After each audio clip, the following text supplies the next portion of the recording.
The U.S.-Israeli war in Iran has entered a new dangerous phase. In a major escalation, reports indicate the U.S. has targeted Iran's Natanz nuclear facility with bunker-buster bombs.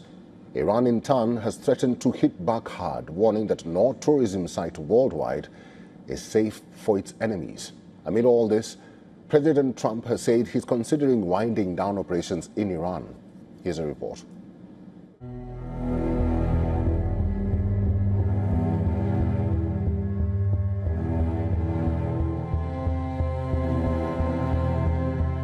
The war in West Asia is refusing to die down.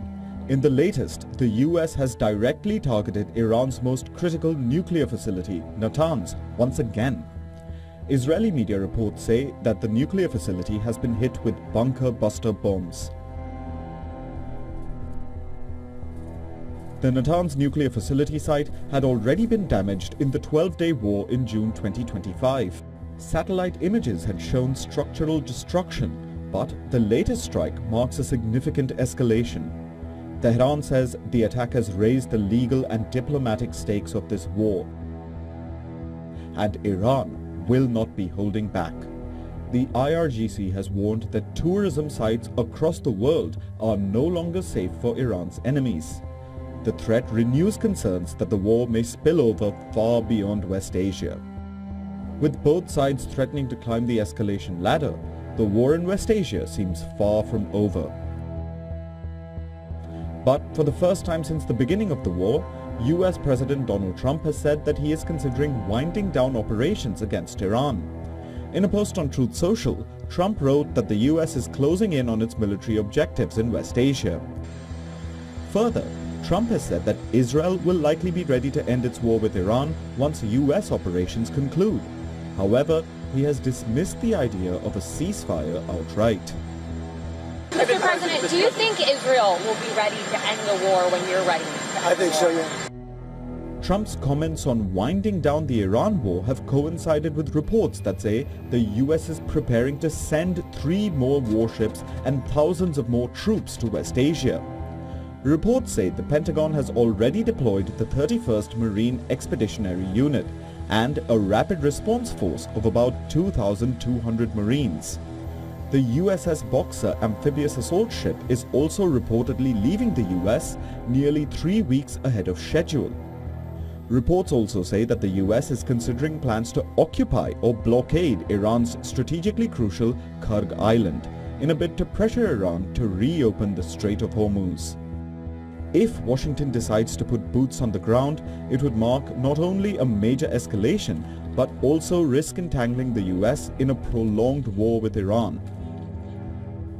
America's Gulf allies are already beginning to question Trump's decisions in the region. Qatar, whose LNG facilities in the region have come under heavy attack from Iran, has now said that it had warned the US Energy Secretary not to go to war with Iran. In an interview, Qatar Energy's CEO said that he had warned the US of the negative consequences of attacking Iranian energy infrastructure. With Trump hinting at both winding down military operations and also a possible takeover of Iran's Kurg Island, experts say that Trump seems to be fighting a goalless war in Iran, one with no clear objectives and exit point. The messaging is very confused. In order to have a strategy, you need to have a goal that you want to achieve, and the strategy is the steps you will take to achieve the goal. There has not been a goal clearly articulated for this conflict. There have been various mentions of things that change from day to day, regime change, an end to the nuclear program, human rights, various things, but there is not a clear goal or a clear set of steps being taken to achieve that goal. So it's very hard to evaluate in the absence. With the war dragging on and the threat of further escalation growing with each day, the entire region and the world could be pushed into an unprecedented crisis. Bureau Report, WION, World is One. Yusuf Jalali is a journalist based in Tehran. He's now joining us live from Iran. Jalali, good to see you and happy Eid Mubarak to you. Saudi Arabia and the UAE are inching closer to supporting US-Israeli war with an aim of punishing Iran. How does that complicate the current situation?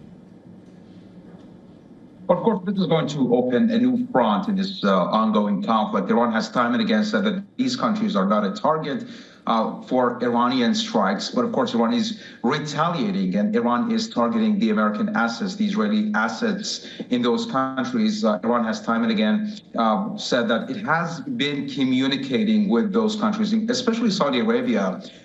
We heard from Saudi Arabia a very stark warning coming from Faisal bin Farhan that the patience in Saudi Arabia and the GCC region is not unlimited. And this is very strong. We see that this shift in the rhetoric of the GCC region coming from Bahrain, coming from Saudi Arabia, Qatar, Iran's close ally, and even Oman, another close ally, the mediator between Iran and the United States negotiations. But of course, Iran has been trying to calm down the situation and to prevent this escalation from going further to grip the whole region. Iran is saying that it is not the first to initiate this war. This war was imposed on Iran. This is a conflict that was imposed on Iran, and Iran is having no other way but to just launch those strikes targeting the American assets. And Iran is saying that it is only retaliating because we see that the Israelis and the Americans are targeting energy infrastructure, and now Natanz nuclear facility, enrichment facility, has also come under an attack for the second time since the June conflict. And Iran is only retaliating these kinds of strikes, and it is not actually, quote unquote, violating the sovereignty of those Arab countries. Jalali, President Trump said he's considering winding down the war with Iran without solving the crisis over the closure of the Strait of Hormuz, because he says Iran's efforts have been downgraded and degraded. Your reaction? Well, of course, Iran's reaction to these, there's a kind of a war of narrative running deep in parallel to the ongoing conflict. We see that different narratives coming from both sides of this battle. We see that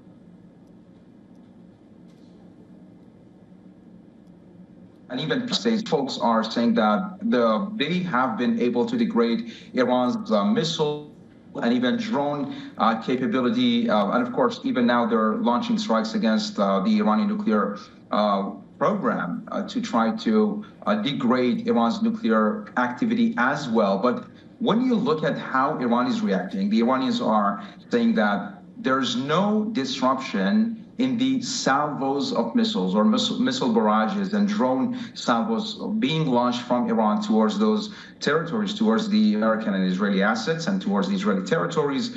There has been no disruption in these ongoing retaliatory strikes. So on the battlefield, we can see that Iran has maintained its capability and its retaliatory strikes. So when you look at the narratives, the war of narratives, it does exist. Iran says that it is even defeating, based on the IRIB comments, the Iranian state broadcaster. They're saying that they're even defeating the United States and the Israelis. The Americans and the Israelis are saying the same things, saying that they have been able to degrade Iran's capabilities. But on the battlefield, we see that the narrative is closer to Iran's way of putting it. Iran is saying that it continues the strikes, and we see that today, the 71st wave of Operation True Promise 4, which is the name of the operation, the retaliatory strikes Iran have been launching towards the Israelis and the Americans, kicked off, and Iran fired ballistic missiles, powerful missiles towards the Israeli territories, targeting some assets, Israeli assets in the Israeli territories, and of course some U.S. interests in the region. And Iran has been able to also inflict some damages on Haifa refinery, for example, in retaliation for the Israelis targeting Iran's South Pars gas field. So all in all, if we look at the bigger picture, we see that Iran has been able to continue this fight. Jalali, finally and very briefly, do you feel like the President of the United States is trapped, considering neither Trump nor Israel have a clear exit plan? Well, of course, in the eyes of Tehran, there doesn't seem to be any off-ramp for this conflict. The United States does not seem to have any off-ramp or any plan to safely exit this war. We see that the United States keeps increasing and mounting pressure on Iran to try to forcefully reopen the Strait of Hormuz. And Iran has on the Iranian side, Iran has not shown any willingness to engage in talks while being under pressure, military pressure from the U.S. and the Israelis. Iran has said that any ceasefire should be permanent, not temporary ceasefire. Iran does not want to repeat the mistake it made back in June when it gave in to ceasefire. Then it was attacked again by the Israelis and the Americans 8 months later. So Iran says that it is ready to engage in talks, but those talks would lead to the end and the cessation of hostilities forever, not just to make a ceasefire and achieve a ceasefire, but to be attacked again in the future. So yes, Iran's Arakchi has said that it is the Iranians are ready to engage in talks, but at the same time, Iran is ready to continue this conflict for the upcoming days, weeks, and even months. Jalali, happy Eid Mubarak to you, and thank you for talking to us today. To you too. Thank you.